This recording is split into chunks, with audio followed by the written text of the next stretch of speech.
Extra, snacking cabbage. Cabbage, cabbage, cabbage, and more cabbage. My entrance hall was full of more sacks than I could count at a glance, each of them stuffed to the point of bursting with cabbages. My house was lousy with cabbage. They were, as usual, gifts from Alban's garden. He'd been all smiles when he told me that he'd had a bumper crop as he dropped them off, but this just way too much to deal with, I sighed. But then again, Alban's veggies are all incredibly tasty, and it's not like I hate cabbage or anything. It's the volume that's a problem. There are way too many of them. If I can't figure out some way to get my familiars to eat these, my item box is going to be overflowing with cabbage forever.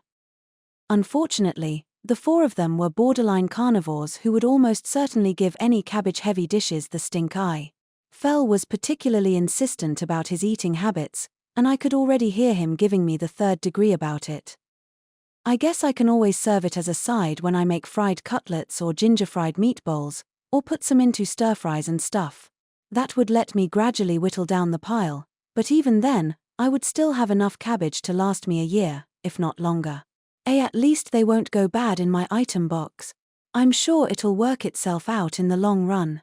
Probably, I thought as I moved the cabbage bags into my item box, freeing up my entry hall in the process. Alright, that's the last of 'em. Gotta say, I'm sure Alban's techniques have something to do with it, but I'm starting to think there's something weird about that field as well. When he only plants one type of veggie, his harvests get completely out of control.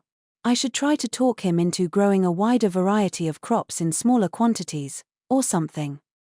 Alban always made a point of sharing his harvests with me, and when he decided to focus on a single crop, working my way through it all tended to be a significant challenge. I was supposed to supply him with more seeds sometime soon, and I decided to have a firm chat with him about it when that time came. For now, though, I've got to find something to do with all this cabbage, I muttered as my legs carried me toward the kitchen. At times like these, you've got to go with a recipe that'll make for good snacking food. I took a firm, shiny, round, and vividly green cabbage out of my item box, and nearly dropped it. Whoa, that's heavy. The cabbage's leaves were tightly packed, and the thing had an unexpected heft to it. And if I'm gonna make snacking cabbage, I'll need a few things from my online supermarket.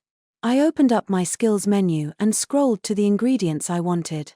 Okay, that should do it. There were all sorts of cabbage dishes that made for good snacking food, but this time, I'd be making a stir-fried cabbage recipe involving dried shrimp. Dried shrimp were an aromatic ingredient packed with tons of umami, and they paired perfectly with cabbage's natural sweetness. The dish went great with a bowl of rice and was even better to snack on with a beer.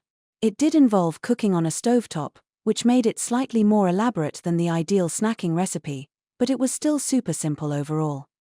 To start, I shredded the cabbage into 1/2 centimeter strips.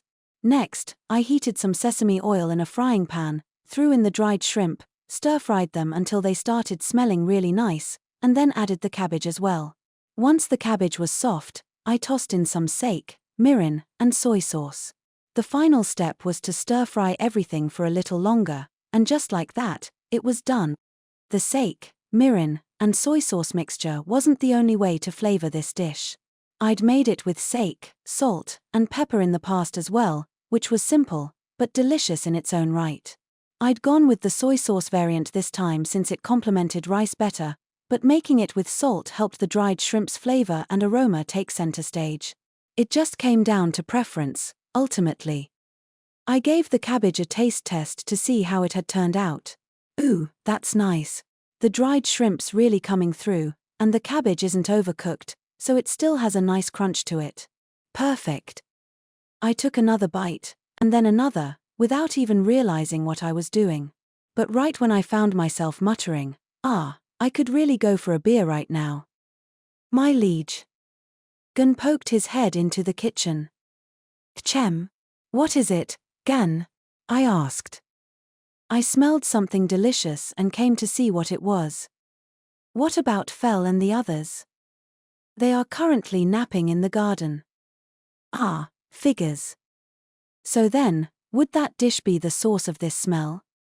Oh, well, yeah, it is, I admitted. He'd been lured in by the smell of the shrimp, most likely. It seems to me that a dish with that aroma would go most well with beer, Gun said, his eyes sparkling with a fervent light. Has Gun's affection for alcohol led to him developing a nose for good beer snacks too? Wart? No way, that'd be crazy, I said. Oh, how very strange indeed. I heard you say I could really go for a beer right now with perfect clarity. After all, Gun said with a smirk that showed off his razor-sharp teeth as he ambled his way into the kitchen. Gah, he heard that. I'm in it deep now. I feel a cold sweat coming on for sure. You mustn't try to deceive me, my liege, Gun said as he stepped right up in front of me, then rested a clawed forelimb on my shoulder. I trust you see that now? Ah, fine, I get it. Yes, this stuff goes really well with beer. I confessed. Grehehehehe. Yes, of course it does. What sort of laugh was that, Gun? You're starting to sound weirdly crude all of a sudden. I trust, then, you know what time it is, he asked. No. What? I replied. Time for beer, of course. It's just past noon. No way. Fell and the others would chew us out if they caught us, and even if that weren't the problem, I know for a fact that you're a terrible drunk. Oh, come now. They're fast asleep. There's no chance we'll be caught, Gun said. But, the thing is. A voice rang out from the doorway. Gun jumped with shock, then spun around. Yeah, turns out they're awake after all, I said. Fell, Dora-chan, and Sway were indeed all standing in the doorway. You would demand to indulge in spirits midway through the day? How the mighty have fallen. Yuri, an ancient dragon, man, have some self-respect. What a disgrace. That was really bad, old man Gun. What? Gun yelped.